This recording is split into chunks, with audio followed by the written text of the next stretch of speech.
Vinay, thank you very much for your time. What are you making on this argument of the, widening rift between fundamentals as well as technicals in the market, probably, or the way market is actually rallying so sharply, slightly delinked from the real economy? What do you make of that? And just a quick observation on this massive rally in the last, say, a week, 10 days. First of all, thanks a lot for inviting me to the show. Our assessment is that markets have been extremely volatile simply because the situation has been unprecedented as far as the impact of the virus on the economy. So we have never seen such a situation in almost a few decades or maybe almost a century now.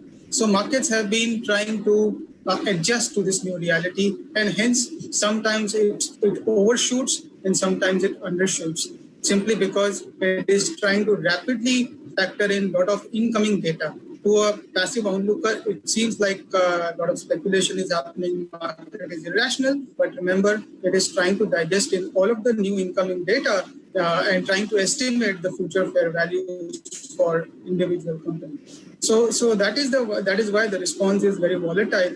And I would not think that markets are completely detached from fundamentals. They are always attached, only it takes some time for it to flow back towards fundamentals.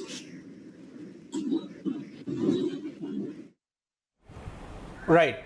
Vinay, how are you looking at the valuations of the most beaten down sections of the market, say metals, autos and financials, versus the prospects which lie ahead, say 4 to 6 quarters far out, given the way demand has collapsed and there are concerns on rising NPAs going forward? And so these are the three biggest, most broken sectors in the market. What are you finding value, or it's still a no-go zone for you? So actually the way we look at not just these three sectors, in fact we look at everything in the market is based on our proprietary fair value approach, which looks at all of the future potential forecasts of earnings which we are going to get. And then we look at what should be the value of those earnings or cash flows. It's just like the field. If you are buying a farm and if in the you have looked at next 50 years, 100 years potential yield, the first year you see a locust attack and everything is destroyed. What will you do with the valuation of that farm? It would not dramatically change compared to what it was before that locust attack. Same is the case with many of these troubled sectors. You need to look at what will happen beyond the first few quarters or maybe first next 1 or 2 years. And that is the basis for us looking at not just these sectors, but individual companies, and impact the entire market. So coming to your question, there are pockets of opportunities in these sectors as well and in many other sectors as well. In fact, for the entire market, the way we look at it is like this.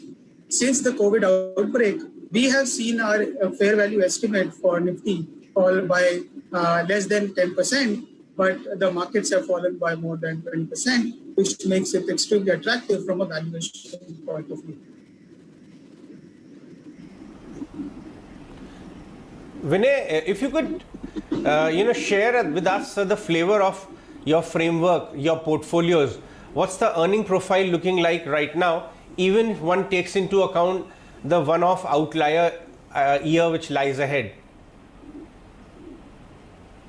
So while I can't talk too much about the future because of compliance reasons, but I can tell you that the underlying potential fair value growth over the next 5 years is likely to be slightly higher than the nominal GDP growth. So yes, this year the growth is likely to be impacted. It doesn't require rocket scientists for any one of us to figure that, but what is required to be understood is that the fair value growth over the next 5 years, including this worst period, is going to be higher than or slightly in line with the nominal GDP growth. Plus, on top of that, we are trading at a meaningful discount to the current fair value of the market. And we have been reasonably optimistic about equities ever since the last few months, we have seen this valuation downgrade.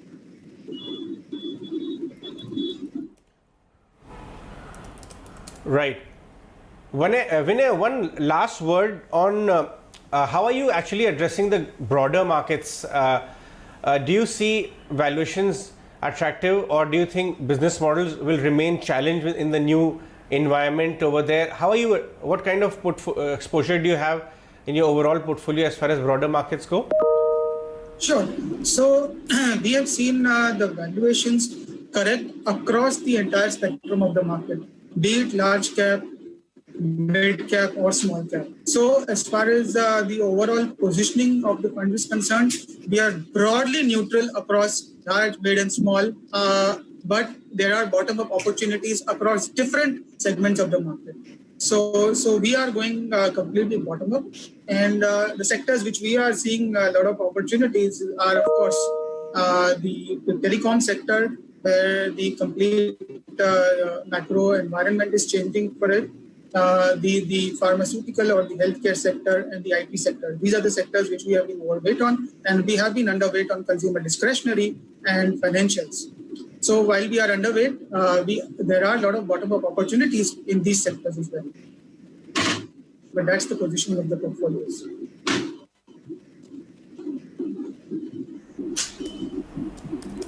Right. All right, Vinay, I'll let you go on that one. Thanks so much for joining us with your thoughts on the investing landscape. That was Vinay Paharia of Buy Side, of course, of our insurance company.